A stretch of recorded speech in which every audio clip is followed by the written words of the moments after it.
सगळा ठाई भगवत भाव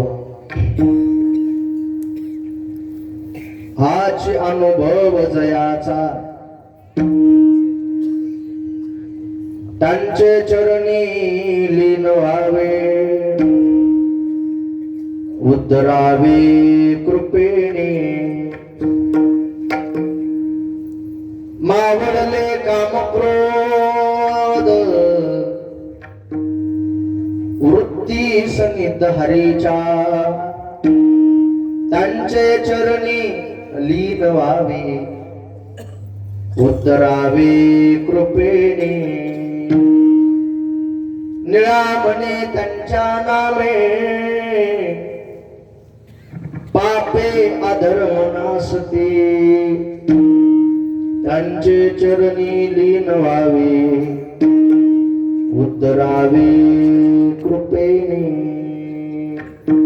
विठ्ठला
पांडुरंगा करू प्रथम नमन दुसरे चरण संतांची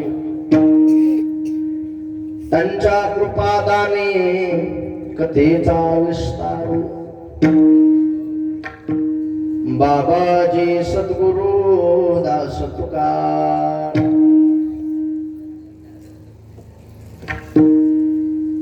काळ सारावा चिंतने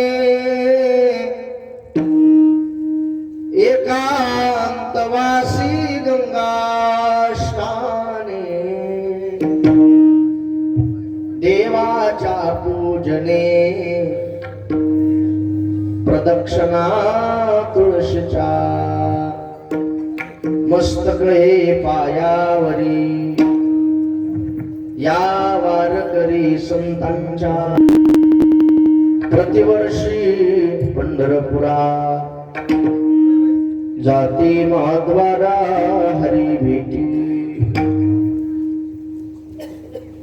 प्रस्तुत प्राप्त प्रसंगी या ठिकाणी संप्राप्त सेवेसाठी निवडलेला अभंग वारकरी संत मालिकेतील एक श्रेष्ठ व्यक्तिमत्व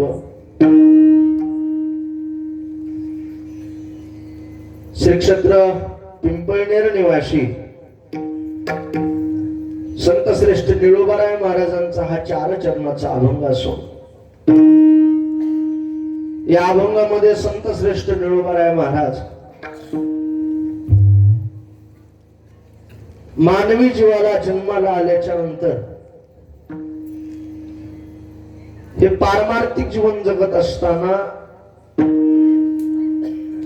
मानवी जीवाला उद्धरून जाण्यासाठी महात्म्यांच्या चरणी एवं संत चरणी नतमस्तक व्हायला सांगतात. विठ्ठला विठ्ठला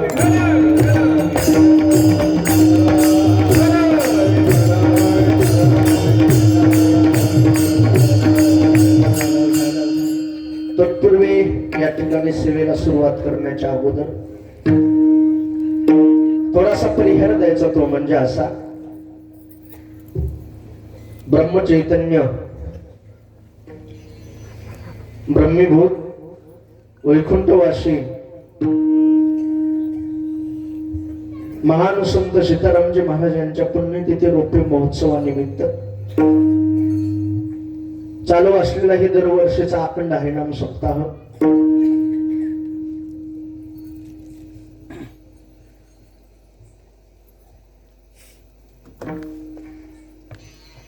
श्रीमद भागवत कथा ज्ञानयज्ञ सोहळा ज्यांच्या कथा मुखारविंदातून तुम्ही रसपान करत आहात, आपल्या नगरीमध्ये वास्तव्यास असणारे आपल्या गावातील महात्मा जोशीजी बाबा बद्रीनाथ जोशी बाबा यांच्या मुखातून तुम्ही ही रसपान करत असलेली कथा आणि आजचा हे कितवा दिवस आहे? पाचवा दिवस आहे आणि पाचव्या दिवसाची ही आजची ही काकाच्या गादीच्या परंपरेकडे बघून माझ्या वाटेला आलेली कीर्तन रूपी सेवा. विठाला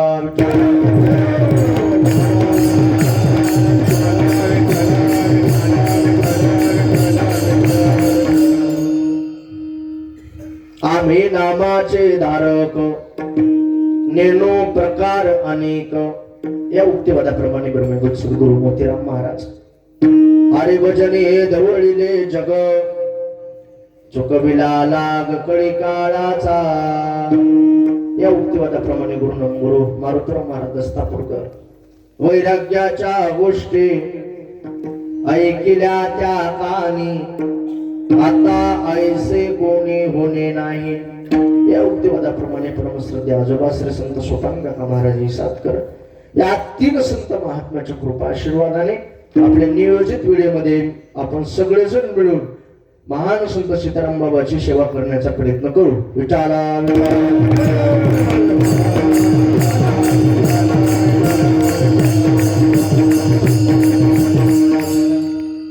या वर्षाचं हे आपलं रौप्य महोत्सवी वर्ष आहे. खऱ्या अर्थानं गेल्या वर्षीच मी कीर्तनामध्ये मंद होतो.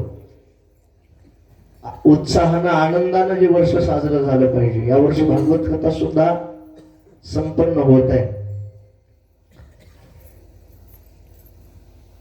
खऱ्या अर्थानं वडगाव वाल्याचं काहीतरी भाग्यच म्हणावं लागलं हो.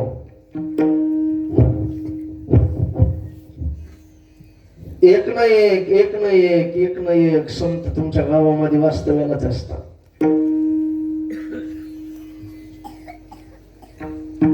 सुरुवातीला या गावामध्ये ज्यांनी परमार्थाचं रोपट लावलं त्यांचं नाव काय म्हणजे आपण फोटो गोविंद महाराज.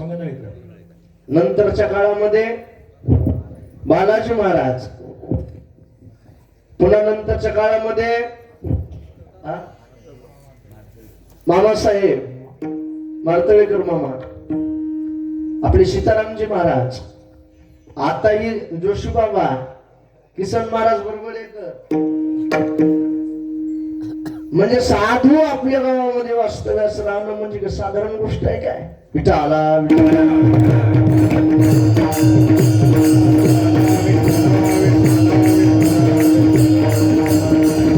आज्ञाचा उदय ते जोडी संत पाय. आपल्या गावामध्ये आपल्या परिसरामध्ये संताचे चरण लाभणं म्हणजे उजळले अवघे चिंता वारली. या असं हे पवित्र पुण्य सहलीचं हे गाव आहे. महात्म्यांचा कृपा आशीर्वाद आहे. परमार्थिक क्षेत्रातलं अग्रेसर असणारं गाव आहे. काका नेहमी या गावामध्ये यायची. मला बोलत असताना सांगितलं एक दोघा जणांना, एक साल तर म्हणजे 12 आंघोळ केली होती, पुन्हा जेवण केली होती. हे म्हणजे आमच्या एक परंपरेतलं गाव आहे. याचा पूर्णपणे मला स्वाभिमान आहे. विठाला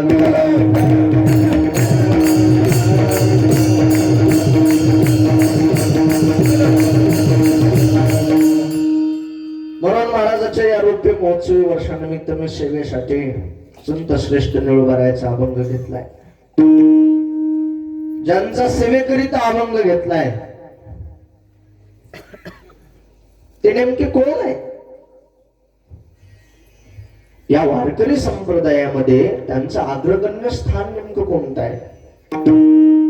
कसं असतंय, जीवन जगत असताना ज्याच्या त्याच्या कर्तृत्वावरून ज्याचं त्याला नाव पडत असते,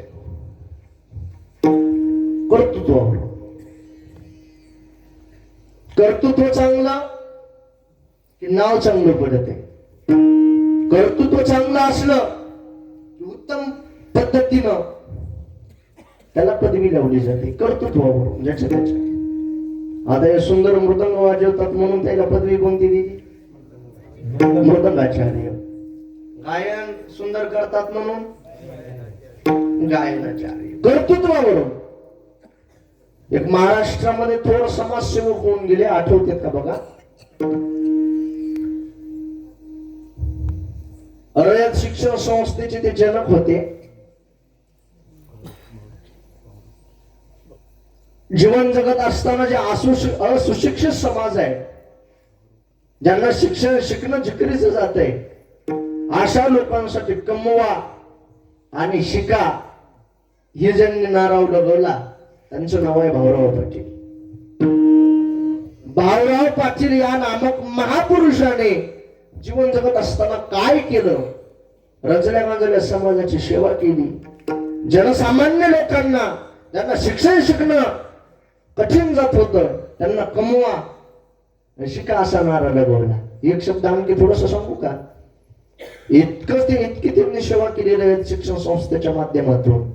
भाऊराव पाटील नामक महापुरुषाने एका त्यावेळेसच्या प्रतिष्ठित माणसाने भाऊराव पाटलाला ऑफर दिली होती. ऑफर कोणती दिली ती? की फक्त तुम्ही म्हणले तुमच्या शिक्षण संस्थेचं नाव बदला, तुम्हाला 25,000 रुपये देतो. 25,000 म्हणजे तवा 25 लाख कोटी हो. आता कोणता आकडा येते? 25 कोटी रुपये देतो म्हणला. फक्त रयत शिक्षण संस्था हे नाव बदला आणि आमच्या बापाचं नाव दे. भाऊराव पाटील म्हणले अरे शिक्षण संस्थेचं नाव बदललं असतं तर खरं सांगू का, ही माझी शिक्षण संस्था संपूर्ण रयतेची आहे. विठ्ठला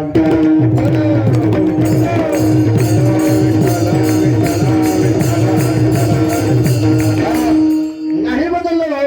भाऊराव पाटील महापुरुषांना नाही बदललं नाव.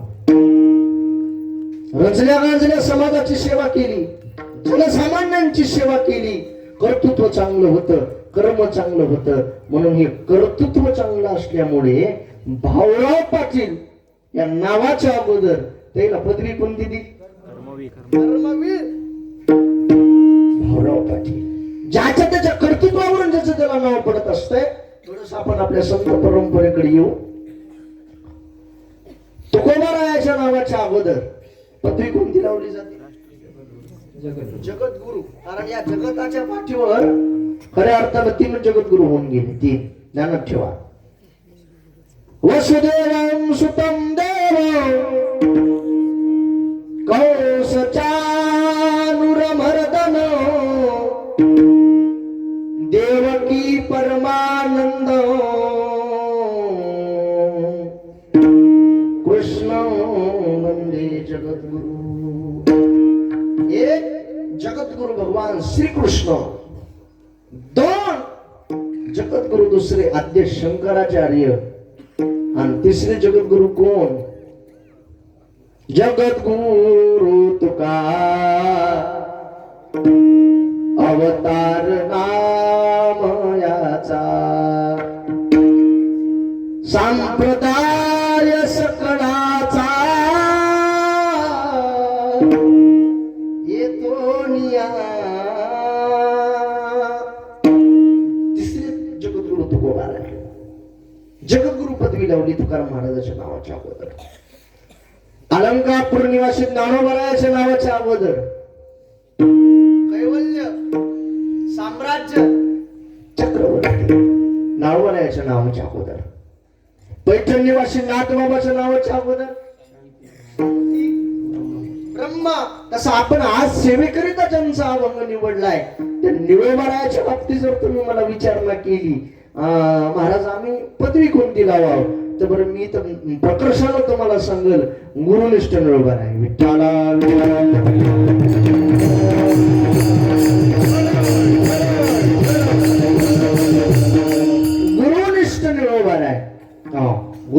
इथे शब्द मी का वापरला, तेवढी गुरुनिष्ठा होती, तेवढी गुरुनिष्ठा होती निळोबा राहायची.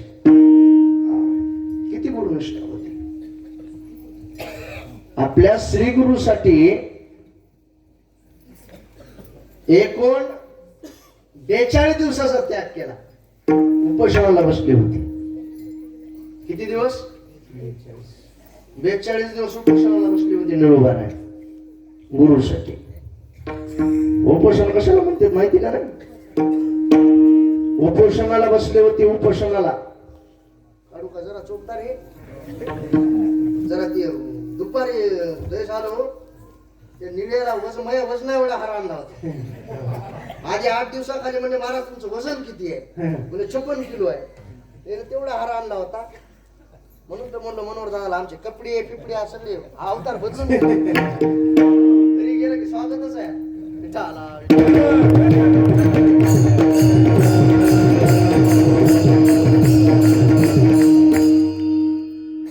उपोषणाचा लाक्षणिक त्याग संत श्रेष्ठ निळोबारायांनी केला. तो टपुंज नाही. उपोषण कशाला म्हणते ती आपल्याला व्याख्या नीट समजत नाही. उपोषण कशाला म्हणते, कशाला म्हणते उपोषण? भूक लागली की पोटभर भजे खायचे आहे का? उपोषण कशाला म्हणते? संपूर्णतः पूर्णतः अन्न पाण्याचा काय करणे? त्याग करणे याला उपोषण असे म्हणतात. विचारा विचार.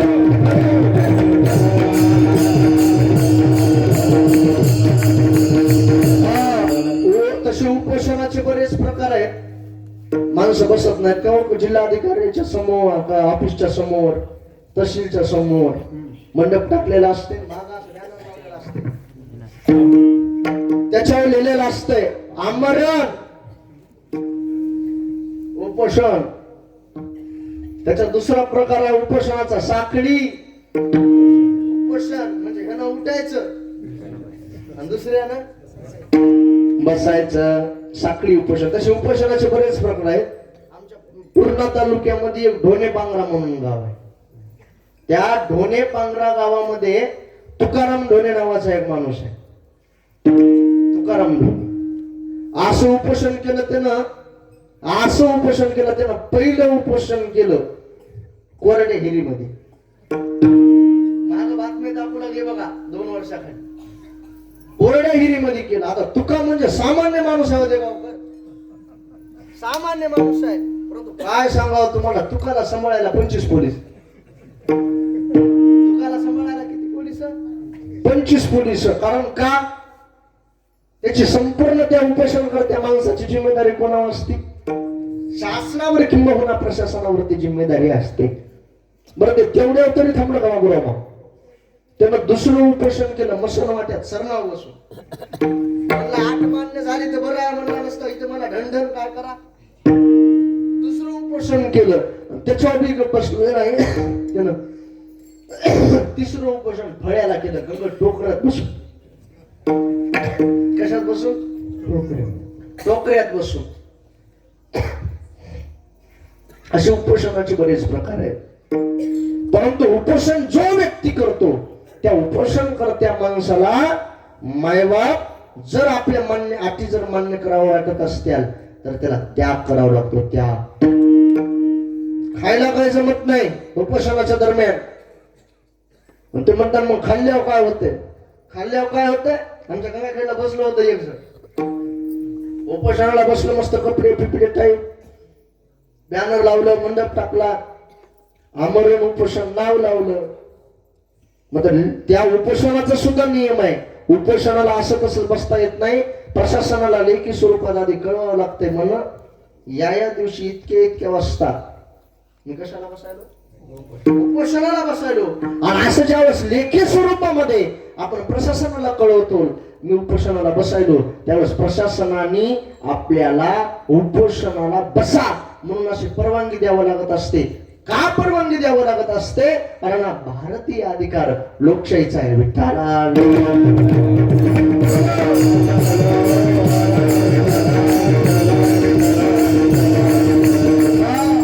परंतु त्या उपोषणाच्या दरम्यान ते माणूस उपोषणाला बसला. 2 दिवस झाले आणि 2 दिवस झाल्याच्या नंतर पहिल्या दिवशी तहसीलदार साहेब आले आणि म्हणले मामा काय म्हणणं आहे तुमचं. ते दाखवलं सगळं ते लिहितो हे आमच्या अटी आहेत त्या मान्य होईपर्यंत म्हणला मी उठणार नाही. ते प्रशासकीय अधिकारी समजून सांगत असते बाबा तुमचं वय झाले ऐका आमचं मान्य करू तुमच्या एकदम होत नसतात.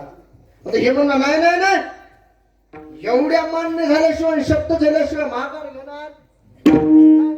त्याला काय करायचं असतं त्याला लेखी स्वरूपात म्हणणं ऐकून बसलं जाऊ. 2 दिवस झाले 4 दिवस झाले आणि 2-4 दिवसानं गावातून एक त्याचा दोस्त आला. म्हणलं 4 दिवस झाले म्हणलं आपला मित्र गेलाय म्हणलं नेमकं बसलाय कुठं जाऊन तर बघू. 4 दिवसामध्ये मित्र खेळला आमच्या आला ना आल्याच्या नंतर त्या मंडपाकडे गेला तहसीलच्या पुढे म्हणला काय चाललंय कोणाला त्या बसलेल्या माणसाला. ते म्हणला येड्या तुला कळलं का काय चाललंय ते. उपोषणाला बसलो म्हणला. बर म्हणला आणि उपोषणाला बसलो म्हणल्याच्या नंतर नेमकं करावं काय लागतंय. ते म्हणला खायला काय जमत नाही खायला काय जमत नाही. ती गावाकडला दोस्त म्हणला येड्या 4 दिवस झाला सप्ताह सुरू झालाय गावात गेल्याला 4 पंक्ती हो म्हणला उपोषणाच्या दरम्यान काही खाला जमत नसते. म्हणला मग तुम्हाला खाला जमत नाही म्हणल्यावर तुम्ही काही खाल्लं नसेल 4 दिवस झाले. म्हणलं खाल्लं नाही. मला मग तुम्हाला भूक लागली असं. अरे भूकच लागली काय विचारायलाच म्हणला पोटामध्ये काय अडकायलं कावळे आरडालेत म्हणला. मग म्हणला मग कावळे जर पोटामध्ये आरडत असतील तर म्हणला मोटरसायकलवर बस म्हणला झोलकराची पोहे खायला जाऊ फाटेला. आमच्या झोलकर आणाचे पोहे प्रसिद्ध आहेत. आले तर कवा देवाकर खा. म्हणलं जमते की बसलं मोटरसायकलवर झोलकराच्या हॉटेलमध्ये गिरून गेल्याच्या नंतर त्या साहेबांना बघितलं गेल्या काय केलं नाही. आता 4 दिवसाचं उपवास म्हणलं मला खरं सांगा बसलेले माणसं तुम्ही हे ना पोहे थोडे खाली असतील का बाबा पोहे खाली पोहे असं का पुन्हा कांदा खाल्ला आणि कांदा खाल्ला की सगळ्याच मध्ये तोटाचा काय येते वास येते. पोहे खाल्ले मंडपात जाऊन बसला म्हणला पट्याचं आमरण उपोषण. प्रशासकीय अधिकारी दुसरे 4 दिवसानं दखल घ्यायला आले आणि दखल घ्यायला आल्याच्या नंतर असं 2 जण जवळ बसून पुन्हा चर्चा करू लागले. काय म्हणणं आहे तुमचं कशा पद्धतीने मिटवायचं हे माघार घ्या.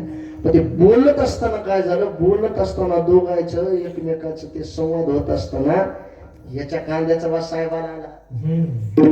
साहेबाला आला हे काहीच नाही त्यांनी ऐकून घेतलं डोळ्यानं बघितलंय होता. काय करावं म्हणला गावातल्या एका प्रतिष्ठित माणसाला फोन केला म्हणला ते फलाने जे उपोषणाला बसले ते कोण आहेत. ते गावातला प्रतिष्ठित माणूस म्हणला आमचे ताते आहेत चुलत. तुम्ही गंगाखेडला या म्हणला तुम्हाला बोलायचं. या गंगाखेडला आली ते गावातील प्रतिष्ठित माणूस आणि आल्याच्या नंतर म्हणजे ते उपोषणाला जे बसले ते कोण आहे म्हणजे जवळच आहे. बरं तुमचे आमचे संबंध चांगले आहेत तुमचं आमचं उठणं बसणं असते बोलणं आहे आपलं. मी काय करणार नाही परंतु ह्याच्या उपोषणाची दखल घेण्यासाठी उद्या जिल्ह्याच्या ठिकाणाहून जिल्हाधिकारी येणार आहे. मला कशाला बोलविले तुम्हाला ह्याच्यासाठीच बोलविलंय म्हणला तुमच्या त्या चुलत तात्याला एवढं सांगा कमीत कमी म्हणा उद्या जिल्हा अधिकारी साहेब आहेत उद्या तरी ती पोहे खाला खपू नको म्हणा. पोहे खाल्ल्यावर काय होतं म्हणलं आमच्या तात्याला लय आवडत येत. काय होत उपोषणाच्या दरम्यान जर अन्न सेवन केलं आणि प्रशासकीय दृष्ट्या जर त्याचं मेडिकल टेस्ट झालं आणि मेडिकल मध्ये जर काही खाल्लेलं निघालं ना कायद्यानं गुन्हा दाखल होते. विठ्ठला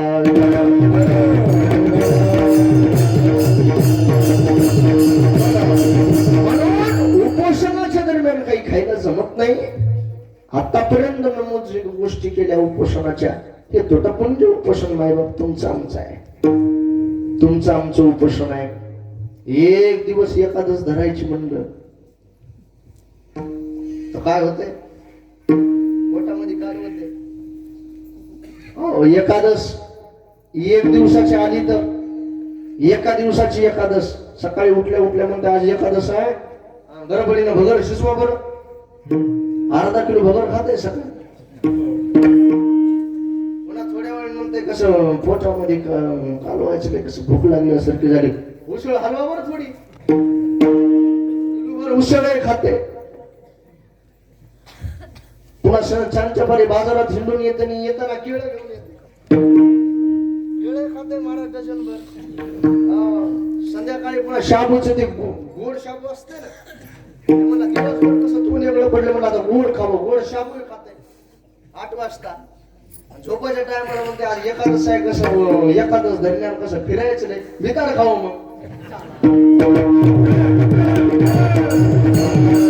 एक दिवसाचा आपल्याच्यानं उपवासाचा त्याग करणं होत नाही. भारताच्या राष्ट्रपुरुषानं उपोषण केलं, त्याचा कालावधी 21 दिवसाचा. परंतु आमच्या संत परंपरेकडे निळोबाराकडे बघितलं तर उपोषण किती दिवसाचा आहे? 21 दुने 42 दिवसाचा लाक्षणिक उपोषणाचा त्याग आहे. आणि या उपोषणाची दखल घेण्यासाठी प्रशासकीय अधिकारी म्हणून कोण आलं? देव आले, स्वतः देव. ब्रह्मांडाचे मालक आले. निळोबाला ध्यानस्थ अवस्थेत बसले होते. ध्यानस्थ अवस्थेत बसलेले असताना देवानं तिथं आले. देवानं असं निळोबाला थापटिलं. निळोबाला डोळे बघितले. डोळे उघडले, देवाकडे बघायले तर देवालाच म्हणाले. देवाकडे असं बघितलंय, म्हणाले तुम्ही कोण आहे?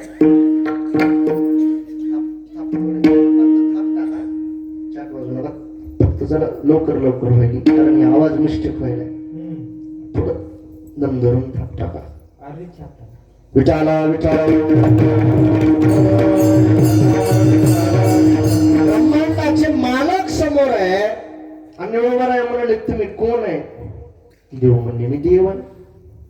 देव आहे म्हणलं की निळोबाईनं पुन्हा डोळे झाकून घेतले. डोळे झाकून घेतले की देवानं पुन्हा थापतील. म्हणजे निळोबा येते तुझ लागी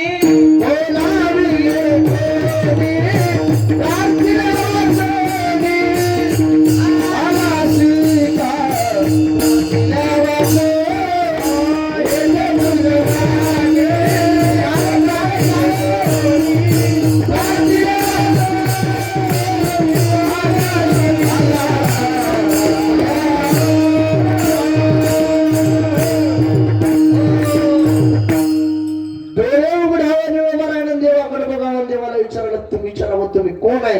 देवाला म्हणा मी ब्रह्मांडाचा मालक आहे. पुन्हा डोळे झाकून घेतले. देवानं थाप दिल्याच्या नंतर स्वतः देव म्हणजे निळोबा ब्रह्मांडाचा मालक म्हणतात ना, ते मी आहे रे. पंढरपूरच्या पांडुरंग ज्याला म्हणते ते मीच आहे. त्यावेळेस निळोबा आहे म्हणजे ठीक आहे तुम्ही देव असताल. येते तुझ लागे बोलावी रे कोणी, प्रार्थील्या वाचूनी आला शिका. अहो तुम्हाला तिथं देवा कोण बोलविले? कशामुळे आलेत तुम्ही? त्यावेळेस मग देव म्हणले म्हणून तुम्हाला काहीतरी अडचण असेल, संकट पडलेलं असेल. तुम्ही इतके दिवस आला इथं बसला, काहीतरी संकट पडलेलं असावं म्हणून मी इथं आलो. देवा म्हणले देवा खरं सांगू का, मागील युगामध्ये ज्या वेळेस आम्हाला अडचण पडली होती ना, ज्या वेळेस संकट पडलं होतं ना, त्यावेळेस देवा आम्ही तुझी त्यावेळेस प्रार्थना नक्की केली होती. त्यावेळेस तुम्हाला आम्ही बोलविलं होतं. आता संकटच पडलं नाही, तुम्हाला आता बोलविलंच नाही ना. मग देव म्हणजे निळोबाला मग मला बोलविलं नाही, तर हा संपूर्णतः त्या कोणासाठी?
हृदयाचा धावा करीत असो.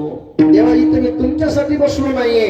पुन्हा डोळे घालून झाकून घेतले निळोबार आहे ना, आणि पुन्हा चिंतन केलं ज्याच्यासाठी बसले होते त्यांचं. प्रिय श्रीरामा तुकारामा असुर विरामा तुकारामा बाबाजी चैतन्य शिरोमणी तुकारामा कंकाई कुमरा तुकारामा ज्ञानी अमरेंद्रा तुकारामा. मी तुझे बसलो म्हणजे माझ्या श्री गुरु जगद्गुरु तुकोबारायासाठी मी इथं बसलोय. हा निळोबारायाच्या परिचयाचा दृष्टांत सगळ्याला मला वाटतं इथे बसलेल्या माणसाला माहिती असेल. गुरुनिष्ठतेचा मी काय इथं कधीत केला, कारण गुरुनिष्ठा किती होती. ब्रह्मांडाचे मालक आले होते आणि थापटू लागले, परंतु देवा इथं तुमची गरज नाही. मी इथं जे स्थान मानून बसलोय, मी माझ्या गुरुसाठी. देव आले होते परंतु देवाला ज्यांनी डावललं आणि गुरुला अग्रगामी स्थानी बसवलं, म्हणून मी शब्द वापरला निळोबारायाच्या बाबतीत. गुरुनिष्ठ निळोबाराया विठाला.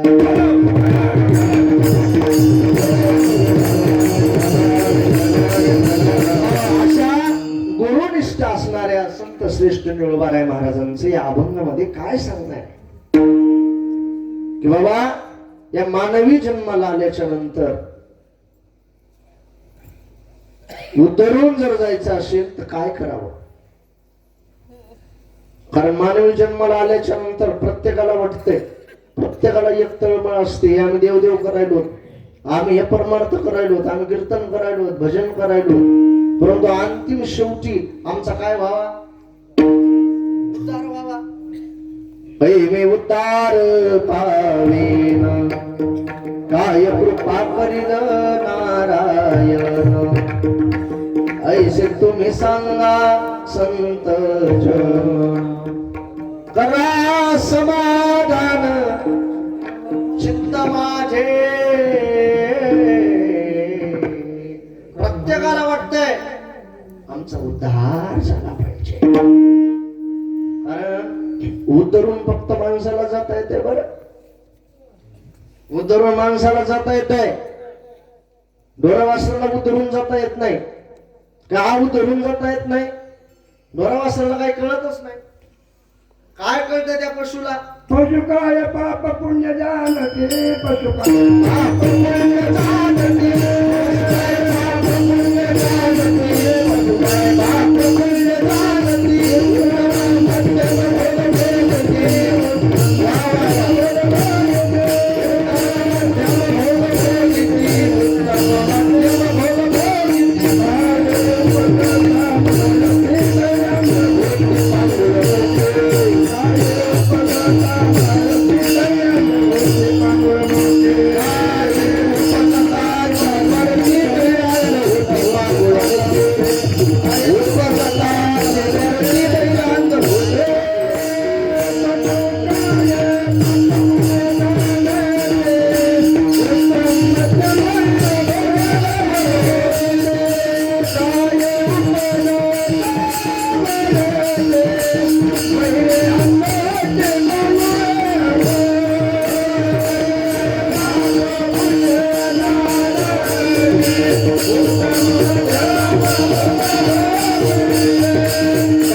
पापाचाही संबंध नाही, ज्यांना पुण्याचाही संबंध नाही, त्याला पशुजीवन म्हणते. पशुजीवन. पशु काय पाप पुण्य जानती, उत्तम मध्यम भोग भोगिती. काही एक उपजताची मरती, बहिर अंध होती पांगुळ मुखे. काय म्हणाले त्या ढोरावासराला? काहीच कळत नाही ढोरावासराला. एखादं समजा आता या मंडपामध्ये समजा कुत्र येऊ लागलं, कुत्र येऊ लागलं समजा, लोकांना ती थोडी त्या शेवटच्या लोकांना बसलेल्या त्याच्याकडे नजर गेली. नजर गेल्याच्या नंतर वडगाववाले म्हणतात का, ये वागा ये महाराजाच्या पुढे बस, असं म्हणता का तुम्ही? नाही म्हणत. हा, कारण इकडं येण्याचा त्याला अधिकार नाही. काही कळतच नाही ना. काय कळालं त्या कुत्र्याला? मोटरसायकल जर नवी आणली तर घरचे माणसं त्या मोटरसायकलची पूजा करतील. त्या मोटरसायकलला काय घालतील? हार घालतील, अक्षता वाहतील. दारात कुत्र बांधलेलं असते, ते दारातलं कुत्र म्हणतंय मालकानं सगळं केलं, मात्र अभिषेक करायचा राहिलाय. म्हणजे ते कुत्रा त्याच्या तिच्यावर लघुशंका करत आहे. कारण का कळतच नाही ना. जिथं प्रामुख्याने भोक्तृत्व ही दशा जिथं आढळती ना त्याला पशुजीवन म्हणतात. आणि कर्तृत्व आणि भोक्तृत्व या दोन्ही दशा जिथं आढळतात त्याला माणसाचं जीवन म्हणतात. विठाला विठाला म्हणजे मागील केलेलं कर्म भोगायचं आणि पुढे येणारं कर्म जाणीवपूर्वक करायचं. केले कर्म झाले, केले कर्म झाले, केले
कर्म झाले, तीच भोग आले उपजले मिळले आईशी किती.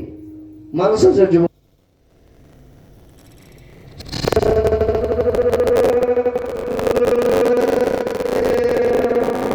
माणसाला काय करावं, कसं वागावं, कसं आचरण करावं, सगळ्या गोष्टी माणसाला कळत येत नाही. म्हणून उद्धरून जाण्यासाठी फक्त माणसाला जातात ते उद्धरून. ठीक आहे महाराज, माणूस बुद्धिमान प्राणी आहे, समाजशील प्राणी आहे, उद्धरून माणसाला जाता येत आहे. परंतु उद्धरून आम्हाला जायचंय, परंतु उद्धारासाठी काही रस्ते असतील ना, ते रस्ते सांगा आम्हाला. रस्ते आहेत हो, उद्धारासाठी रस्ते भरपूर आहेत. मग भानगड अशी आहे, काही रस्ते अवघड आहेत आणि काही रस्ते सोपे आहे. मग आपल्याला कोणता आवडत आहे? सोपा का अवघड? सोपा रस्ता आवडत आहे आणि अवघड आवडत नाही. तसं उद्धारासाठी अवघडही रस्ता आहे, सोपा आहे. मग महाराज अवघड रस्ता कोणता आहे? अवघड सांगा म्हणजे पुन्हा काय कळलं आम्हाला? सोपा रस्ता कळत म्हणजे दुःख कळालं की सुखाची किंमत कळती. म्हणजे खड्याच्या रस्त्याला प्रवास केला आणि एकदम हायवे लागला की त्याची किंमत जास्त कळती. महाराज रस्ता सांगा ना, अवघड रस्ता कोणता आहे? ज्ञानोबरायच्या ज्ञानेश्वरीकडे वळू आपण म्हणजे कळत. ज्ञानोबरायाने उद्धारासाठी एक मार्ग सांगितला, योग मार्ग. उधळून जाता येते म्हणजे योग मार्ग. परंतु तो योग मार्ग इतका अवघड आहे म्हणजे ज्ञानोबराय. किती अवघड आहे? योगाची वाटा जे निघाले गा सुभटा, तया दुःखाचा चिवाटा बागा आला. ज्ञानोबराय म्हणले योग योग याग विधी येणे नव्हे, योग याग विधी येणे नव्हे,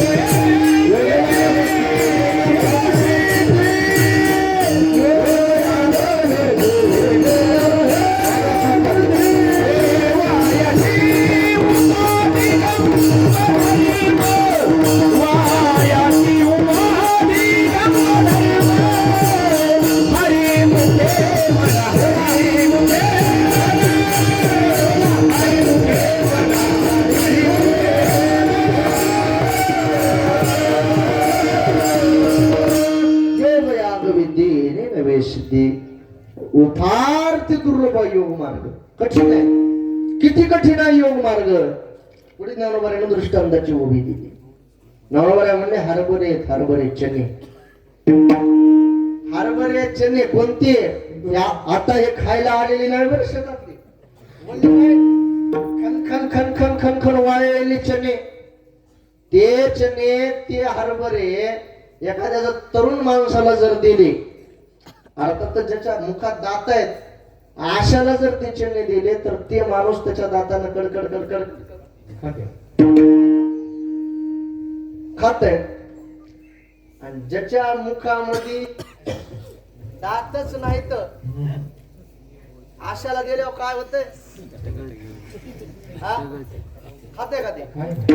असं पाय पालोहाचे चणे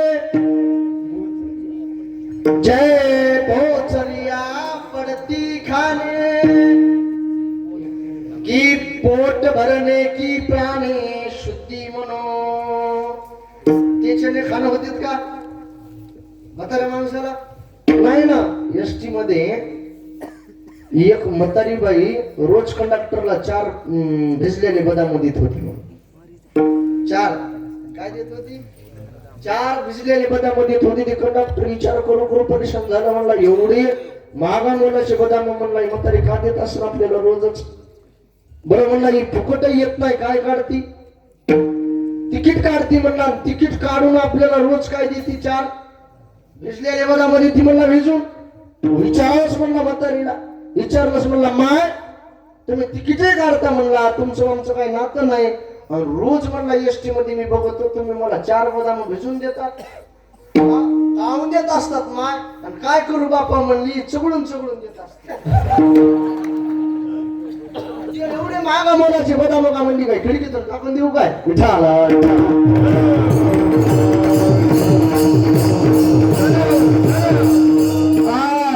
वृद्ध माणसाला किंवा मुखामध्ये ज्याला दात नाहीत अशा माणसाला चणे वाळलेले जेवढे खाणं अवघड जातात ना तेवढा योग मार्ग मायबाप कठीण आहे.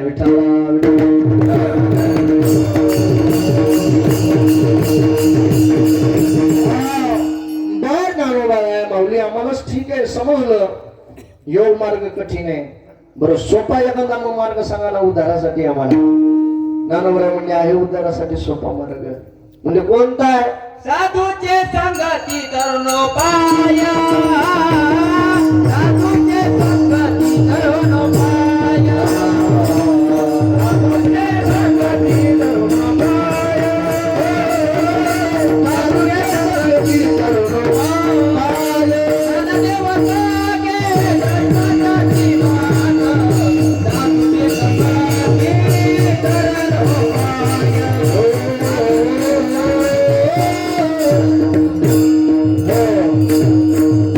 ज्ञानदेव सांगे दृष्टांताची मात. साधूचे संगती तरुणोपाय. साधूची संगत म्हणजे उद्धारासाठी सोपा रस्ता. उद्धरून जायचंय ना सगळ्या सोपा जर मार्ग जर कोणता असेल वाटतंय आपल्याला देवापर्यंत जावं, देवाला आपल्याला जवळ घ्यावं, एकच सुलभ रस्ता आहे. हरी प्राप्तीशी उपाय धरावे संताचे ते पाय. परमार्थिक गाव आहे वडगाव. धरावे संताचे पाय म्हणजे काय? महाराज गावात आलाचे पाय धरायचे, गावस तर सोडायचे असंच. तनु मनु जीवे चरणासी लागावे, अगर्वता करावे नास्य सकळ. कारण संतावीन प्राप्ती नाही ऐशी वेद देते.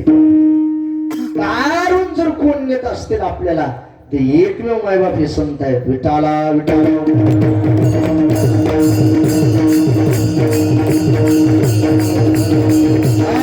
महाराज उद्धार आम्हाला व्हावं वाटतंय, संत उद्धार करतात हे आम्हाला समजलं, परंतु जीवन जगत असतात उदार उदार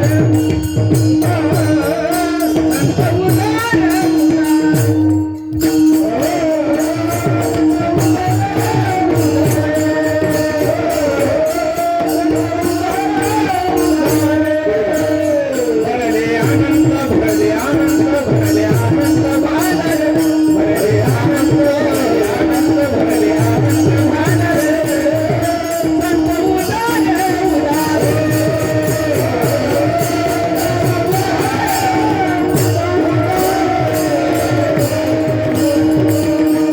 संत उदार उदार भरले आनंद भांडार. ठीक आहे महाराज, कळाला आम्हाला. संत उदार उद्धार करतात आमचा. उदार आणि उद्धार मध्ये फरक आहे बरं. उद्धार करतात हे आम्हाला कळालं.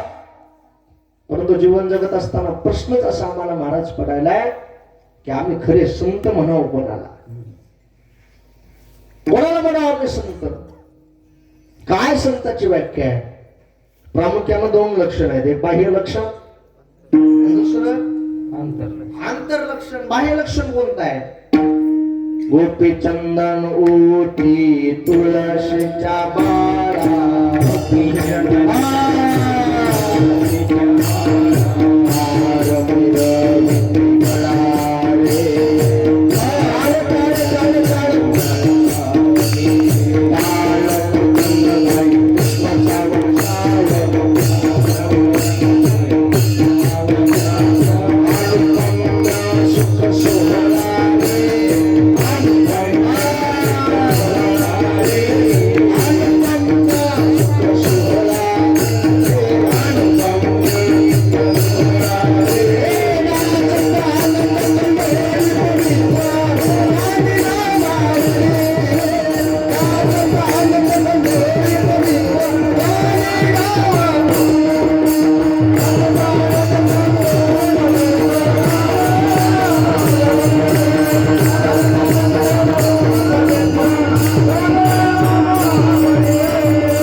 कोणतं आहे?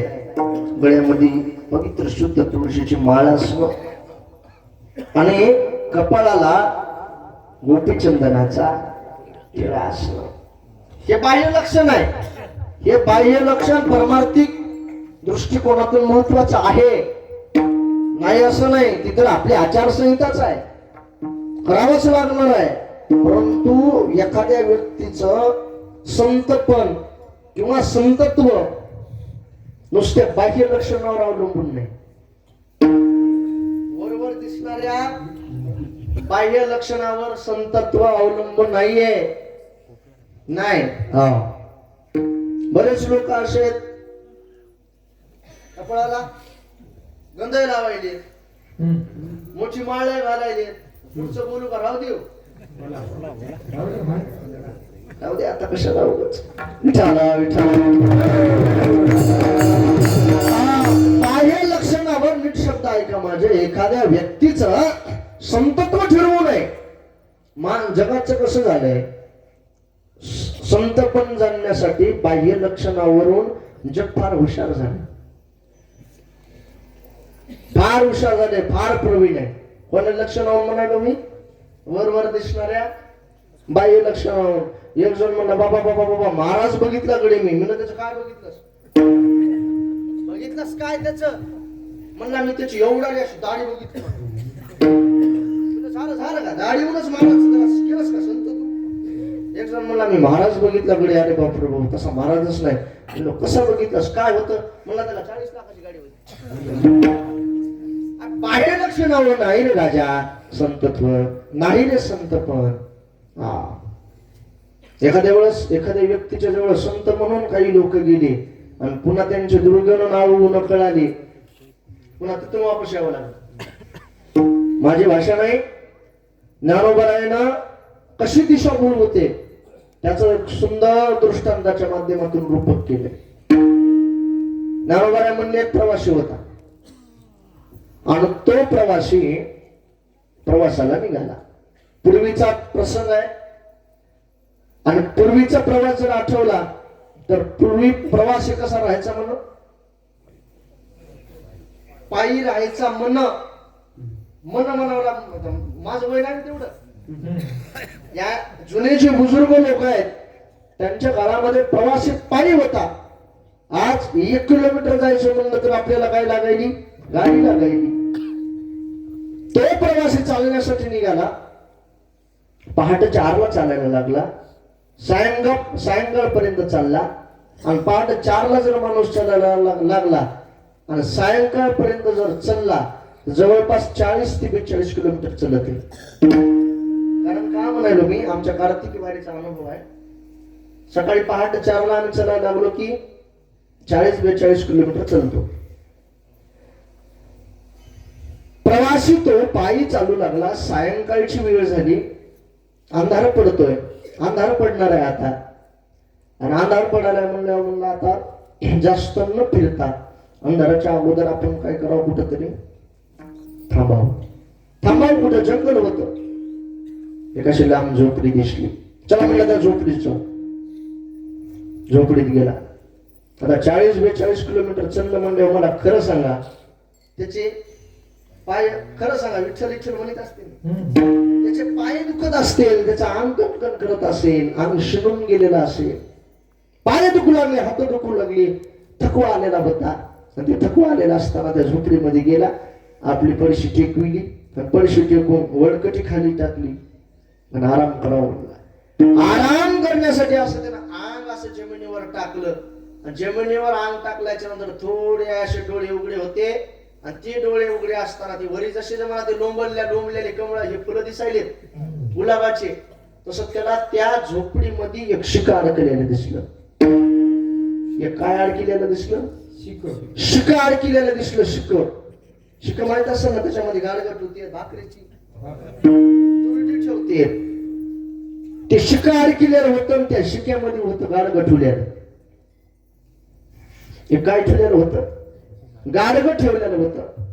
ते पडल्या विचार करायला, जंगल आहे, जंगलात झोपडी आहे, झोपडी शिका आहे, शिक्यामध्ये गाडग आहे. गाडग्यात काय असं म्हणलं, जाऊ द्या बाबा, आपल्याला काय करायचं म्हणलं, आपले पाय आधीच शिरून गेले तर आपलं झोपा. मग ते झोपच देणे गाडग. जंगल आहे, झोपडी आहे, शिका अडकलेलं दिसायले. शिक्यात गाड काय म्हणला, गाडग्यात काय असेल बघ ना, उठून बघ ना, उठलं गडबडीनं, उठा वाटलं म्हणला काय उठलं गडबडीनं, शिक्याला हात लावला, ते गाडगा असं बाहेर काढलं. गाडगा असं हातावर घेतलं, गाडग्या धुवून घेतलं. गाडग्यामध्ये होत तेल. काय होत? तेल. ते तेल बघितलं ना, असं खुश झालं ते. बाबा म्हणला, माझ्या सेकंद शिवण मीच म्हणला. आणि एवढा चाललोय म्हणला, शिवून आलोय म्हणला, जंगल आहे म्हणला. आणि एवढ्या जंगलामध्ये म्हणला पट्याला मालिश करा. काय सापडले? काय सापडलंय? तेल सापडले म्हणला मालिश करायला. जे गाडग्यात हात घातला त्या तेलाला मालिश करू लागला. हाताला लाव, पायाला लाव, पाठीला लाव, पोटाला लाव. कारण हाय काय करीस न गेलं ते फुकट, हाय कायच केलं नाही त्यानं. जे त्या तेलानं मालिश करायलंय, पाठीला लाव, पोटाला लाव, हाताला लाव, पायाला लाव, ह्याच तेल लावलं, सगळ्या अंगाची मालिश केली खरं हो. मग ते तेल कशाच होत? पतंजलीच म्हणा, ते तेल होत बिबियाचं. आता बिबियाचं तेल लावल्यावर काय होते? एखाद्याला हातवडी करून सांगा. आता बिबियाचं तेल लावल्यावर काय होतंय? ज्ञानोबाला विचारा, म्हणजे ज्ञानोबाला सांगते. कोणी एक प्रवासी दुःखे पिढीला,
कोणी एक प्रवासी दुःखे पिढीला स्नेहाळू देखिला विभवातेने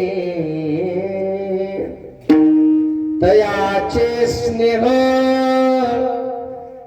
लाविता अंगासी सुजले सर्वांग पैसे झाले ओ माय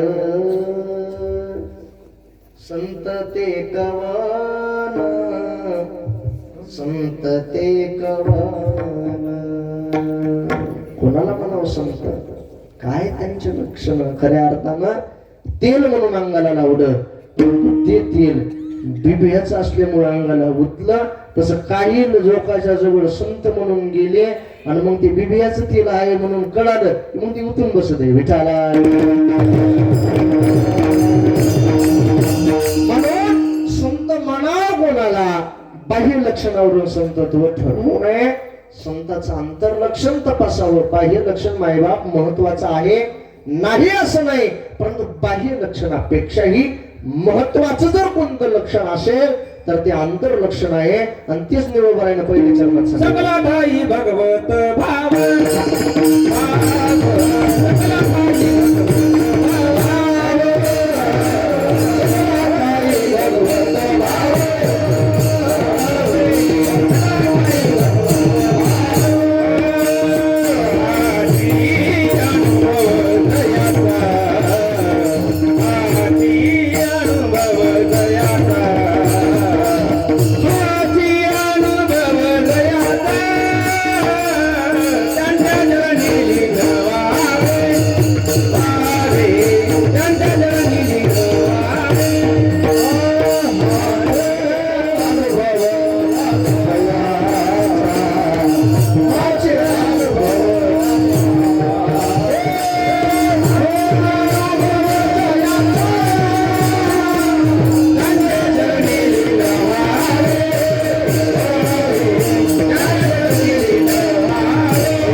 संताचे काय लक्षण आहे पहिल्या चरणाच्या पूर्वार्धामध्ये सांगितले संताचं काय अंतर्लक्षण आहे सकळा ठाई भगवत भाव हाची अनुभवच याचा सर्व प्राणी मात्रांच्या ठिकाणी ज्यांचा भगवत पाहण्याचा भाव आहे खऱ्या अर्थानं ते संत सकळा ठाई भगवत भाव सर्व जीवांच्या ठिकाणी प्राणी मात्रांच्या ठिकाणी सजीवाच्या ठिकाणी निर्जीवाच्या ठिकाणी ज्यांचा भगवंत पाहण्याचा भाव आहे असा ज्यांचा अनुभव आहे खऱ्या अर्थानं ते संत ऐसा ज्याचा अनुभव विश्वदेव सत्य कोणता जीव राहू द्या तो जीव नाही तो माझा देवच आहे खऱ्या अर्थानं अशी ज्यांची भावना आहे ते संत विठाला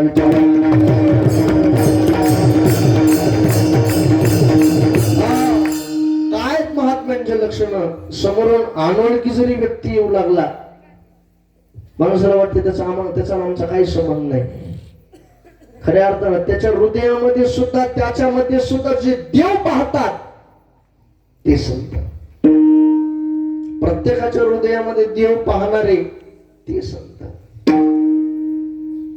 बरं का वाटतच नाही दुश्मन ही तर लांबली गोष्ट आहे समशत्रूच्या मित्राच्या तथा मान अपमान शीतोष्ण सुख दुःखेषु समसंग विवर्जिता पारता जयाचे ठाई वैषम्याची वार्ता नाही रिपुमित्रा दोही सरिसा पाहू काय महत्वाचे लक्षण झाड ज्यानं लावलंय त्याला सावलीच देते हो जगत चलत चलत पालावर पडलाय त्याला सावलीच देते जो खंडावया गाव गाली का लावणी जयाने केली दोघा एकची सावली वृक्ष दे जैसा ऊस जन दांडामध्ये जनबियानं दाबलंय, पाणी दिलंय, खात टाकलाय, ऊस मोठा होतय, जनतेचं संगोपन केलंय त्या ऊसाचं, त्याला ऊस गोड लागतंय. आणि नांदेडात नेऊन दिल्यावर चरकावर ज्याला चरकातून काढलाय त्याला कडू जर लागतंय. म्हणा की हो, असं नाही ना स्वभाव त्याचा. नातरी इक्षुदंडू, ऊसाला काय म्हणते? नातरी इक्षुदंडू पाळितिया गोडू, गाळितिया कडू नोहेची जीवी. अर्जुना, काय महात्म्यांचे लक्षण? अरे मित्री तैसा, अर्जुना जया भाव ऐसा, मान अपमान सरिसा हो तुझाय, दक्षिण उत्तर मारुता, मेरु जैसा पंडुसुता, तैसा सुख दुःख प्राप्ता, मध्यस तुझो नाम संत विठ्ठला.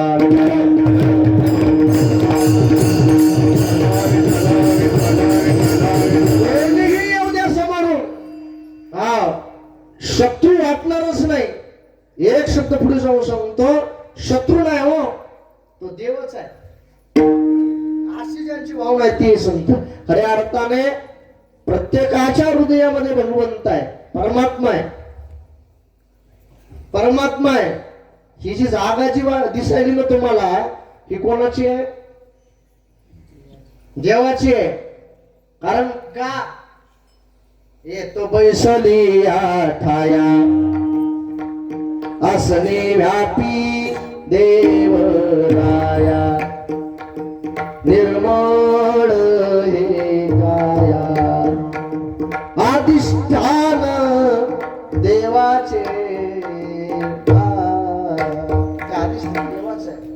खऱ्या अर्थाने ही जागा देवाची आहे. हा, देवाची जागा ही.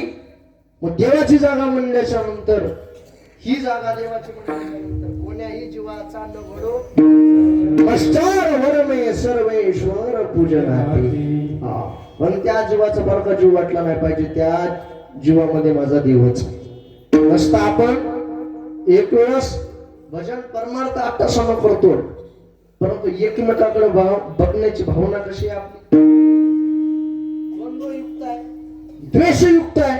हा, एक जण म्हणला मी लय नंबर 1 चाल म्हणत असतो, म्हणलं मग नाही नाही म्हणला 80 नंबर 1 चाल म्हणतो. म्हणला गावात माग कोणाला म्हणूच देत नाही. एक जण म्हणला असा रामायणाचा अर्थ सांगतो, म्हणला मी असा नंबर 1 अर्थ सांगतो. म्हणला आपल्याला म्हणला तालुक्यात आपला हातच कोणी धरीत नाही. म्हणलं काय म्हणतो सांग तरी, तू काय करतोस काय? म्हणलं आपल्यासारखा म्हणला गावामध्ये दुसरा कोणी होणार बी नाही, हो बी देणार नाही. गेलं मातीत, सगळं गेलं. हा, अरे माणूस मोठा कधी होतो? माणूसाला माणूस जोडला की माणूस मोठा होतो. विठाला विठाला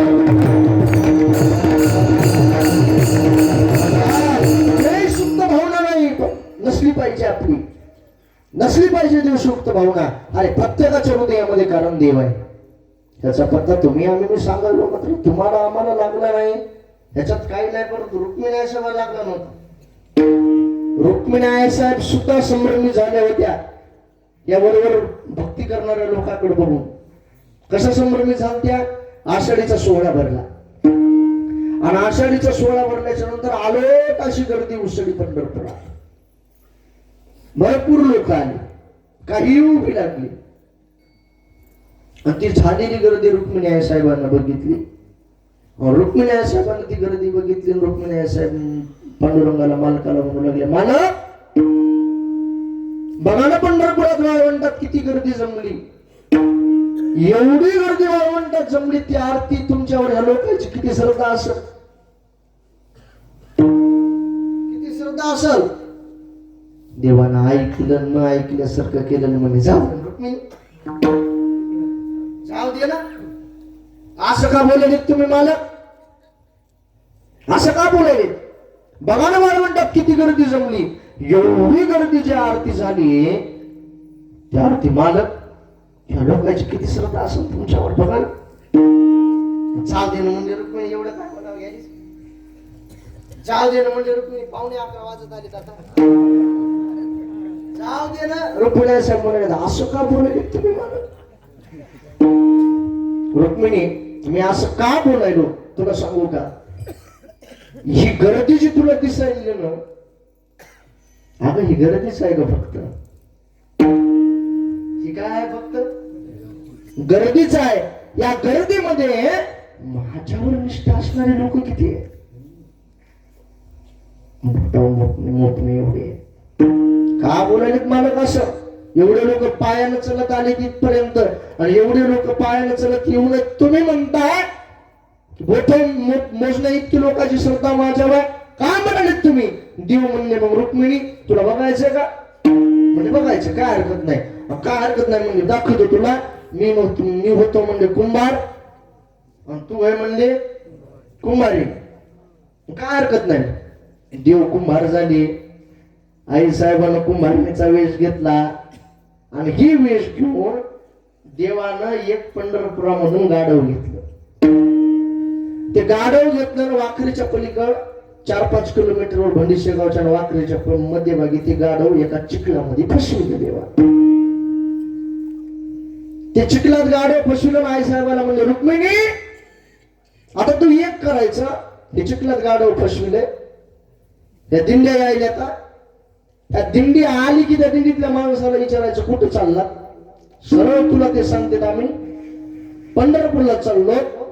आणि पंढरपूरला चाललो की म्हणलं की त्याला एकच म्हणायचं जा पंढरपूरला. मात्र आमच्या दोघांचं शरीर थकलंय. खूप वेळ झाला आम्ही बेजार व्हायलो. आमचं तेवढं ते चिखलात गाढव फसलंय.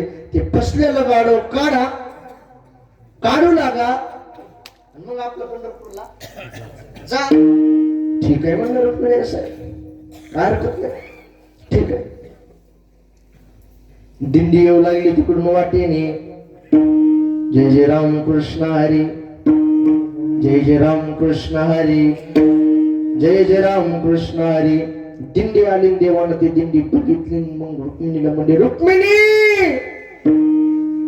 आली. मग दिंडी आडव दिंडी जा दिंडीच्या समोर.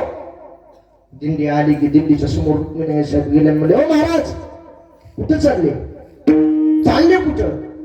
त्या दिंडीच्या समोर एक जण असतील बघा. दिंडी चालक चोतर नाही चालक असतील.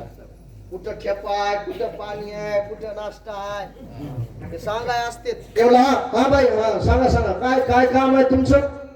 नाही कुठं चाललात म्हणायली. पंढरपूरला चाललो म्हणला. कुठं पंढरपूरला चाललो पंढरपूरला.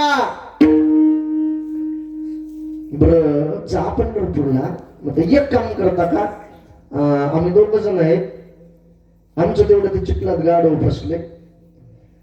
ते फसलेलं गाढव काढू लागा काढा आणि मग आपलं तुम्ही पंढरपूरला जा.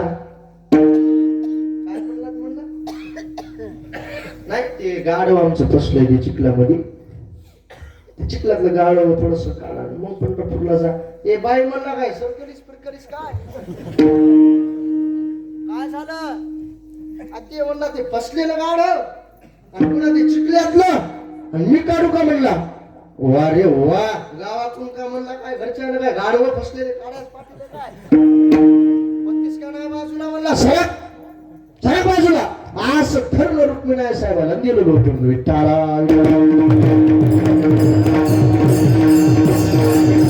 आई साहेबाला लोटून दिलं. लोटून दिल्याच्या नंतर देव गालात हसली की हसू नका म्हणले मालक. दिंडी एकट गेली आता. आज लय बाकी आहेत माग. देव म्हणले रुक्मिणी उठ. आली मग दुसरी दिंडी आडव. आई साहेब दुसऱ्या दिंडीच्या समोर गेल्या. पुन्हा दिंडीच्या पुढे जाऊन म्हणले महाराज कुठं चालले. म्हणला पंढरपूरला चाललो म्हणला. 75 वर्षापासून येतो. बर काय हरकत नाही जा पंढरपूरला. मात्र त्या जिंकला तेवढं गाडव फसले. मग ते फसलेलं गाडव काढा मग पंढरपूरला जा. बाई म्हणला का महाराजाला साधारण 5 काय म्हणला इडा 4 कीर्तन करतोय म्हणलाय महाराज. म्हणला हा सगळ्या शिष्यमंडळीनं म्हणला फलटणच्या मुकामाला दसरा काढलाय, कपडे धुवून दिलेत म्हणला. आणि ते फसट्याला गाडव मी काढू का म्हणला, होतीस का माझ्या बाजूला, सरक सरक सरक म्हणला, धावून गेला आई साहेबाला आणि दिलं लोटून. त्याला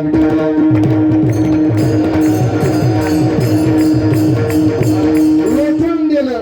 देव गालातल्या गालात हसले. दिंडी यावी, दिंडी आई साहेबांना अडवावी.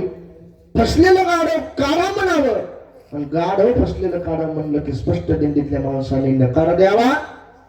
बऱ्याच दिंड्या गेल्या, लाखो जनसमुदाय गेला, कोणच गाढव काढायला प्रवृत्त कोणी झालं नाही. शेवटी एक हातामध्ये टाळ, विणा, चिपुळ्या, तो जीर्ण झालेली त्याची ती पगडी, त्याची ती बारबंडी, ती धोती, आणि माध्यानाच्या वेळेस त्याच्या मुखातून निघणारे ते नाटाचे अभंग. जेने आजीव दिला दान,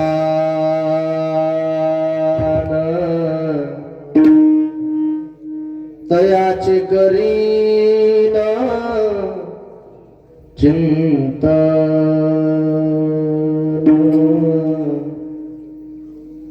जग जीवन नारायण,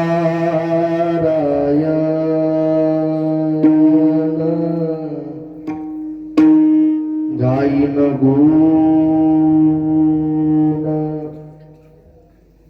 तयाचे,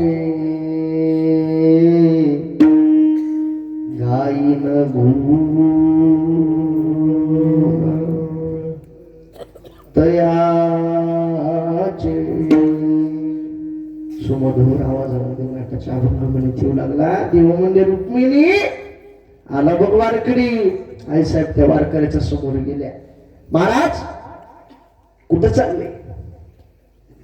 माय पंढरपूरला चाललो.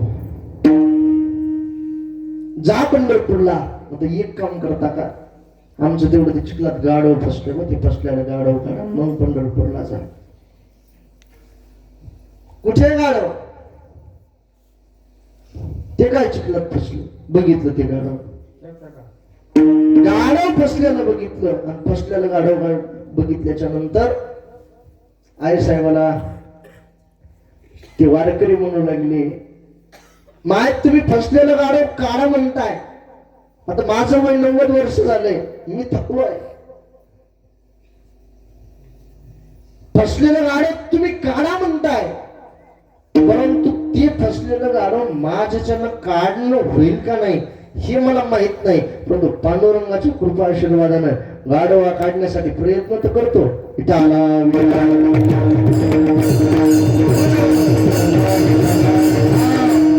गाढव काढण्यासाठी पांडुरंगाच्या कृपा आशीर्वादानं काय करतो?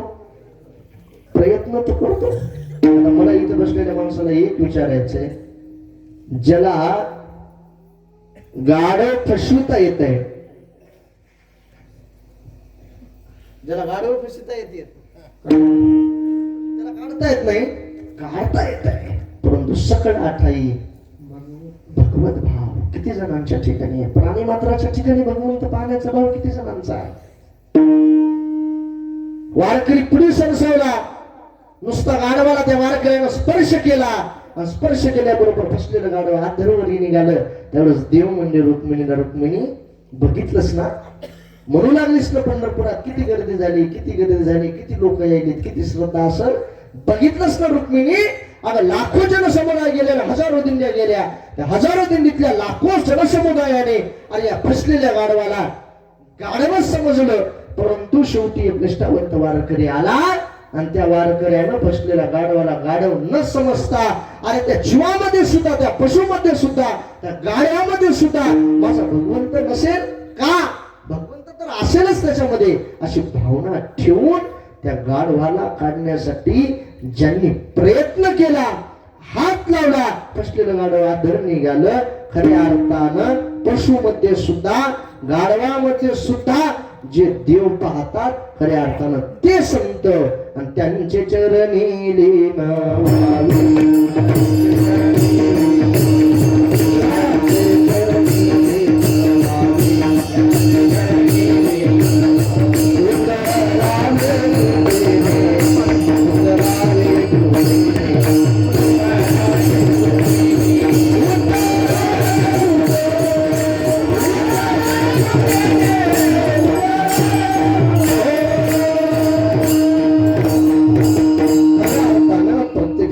माणसामध्ये, पशुमध्ये, प्राण्यामध्ये देव पाहण्याचा ज्यांचा भगवंत असा भाव आहे, खऱ्या अर्थानं ते संत आहेत.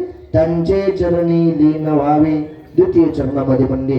आणि त्या संताच्या कृपेने मानवी जीवन उद्धरून जावं, उद्धरावे कृपेने.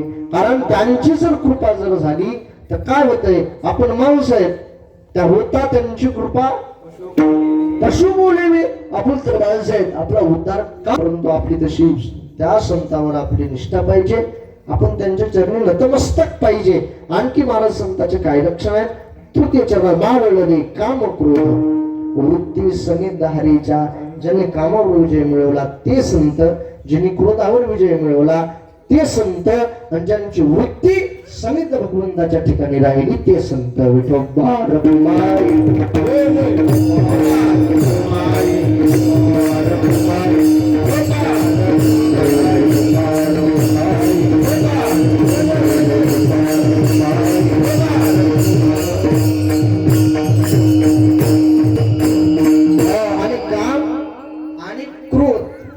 बलाढ्य गोष्टी आहेत दोन. या कामानं आणि क्रोधानं खूप मोठ्या मोठ्या लोकांना ग्रासलेलं आहे. काम किती बलाढ्य आहे. कामाची कोतवाली आणि नाडिले बहुताशी हरिहराची अब्रू घेतो भय नाही त्याशी. हा काम आणि क्रोधाने बरोबर बऱ्या लोकांना त्रास दिलेला आहे. म्हणून ज्यांनी कामावर क्रोधावर विजय मिळवला खऱ्या अर्थानं ते संत. इतका भयानक आहे. माणसं सहजच बोलून जाते म्हणते ना राग आणि भीकमा.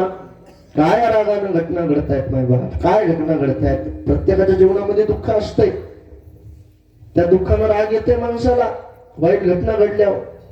क्रोधी इतकं माणसानं होऊ नये. साध्या गोष्टीसाठी माणसानं आत्महत्या करावं हे आपला पुरुषार्थ आहे का. काल परवाची तुम्ही न्यूजवर गोष्ट तुम्ही ऐकली असेल बातमी. काहीच नाही, फक्त म्हशी घेतल्या म्हणून फाशी घेतली. म्हशीसाठी फाशी घेतो का. म्हशीसाठी अरे एवढा लाख मोठ कोट्यवधी रुपयाचं शरीर दिलंय. अरे तुझं जिवंत राहील असतं 1000 म्हशी घेशील ना.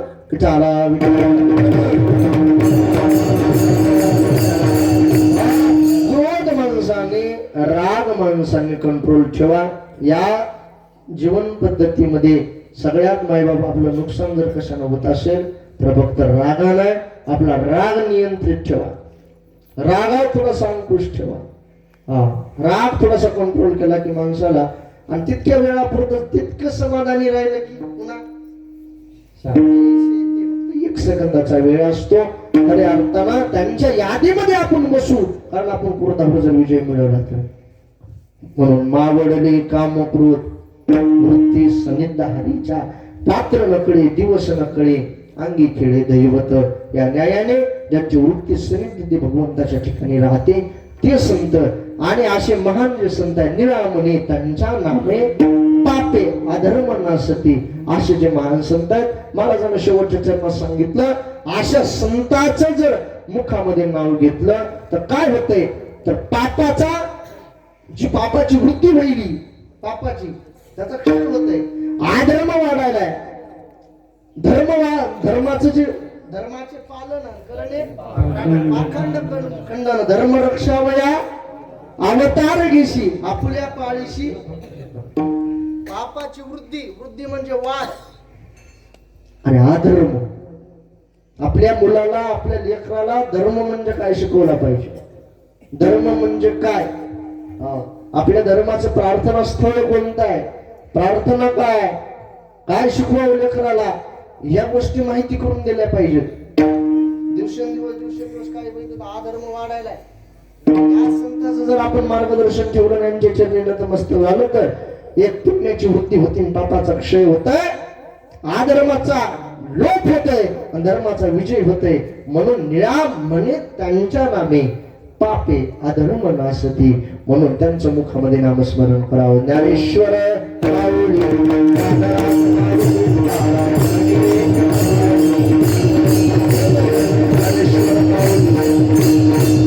ज्यांचं वास्तव्य लाभलेलं आहे महान संत सीतारामजी बाबा महाराजांचं, त्यांच्या या रौप्य महोत्सवी वर्षानिमित्त आपण 8 तासानं हा भव्यदिव्य असा सप्ताह संपन्न करत आहात. आपल्यावर त्यांची कृपा आहे. नक्कीच त्यांच्या मार्गदर्शनाने, त्यांच्या आशीर्वादाने, त्यांच्या छायाचित्राखाली आपण इथपर्यंत आलेलो आहोत. महाराज अशी दिवसेंदिवस समस्त ग्रामस्थांच्या वतीनं पंचक्रोशीतून आलेल्या भाविक भक्ताच्या हातून सेवा घडावी अशी प्रार्थना महाराजांच्या चरणी करतो.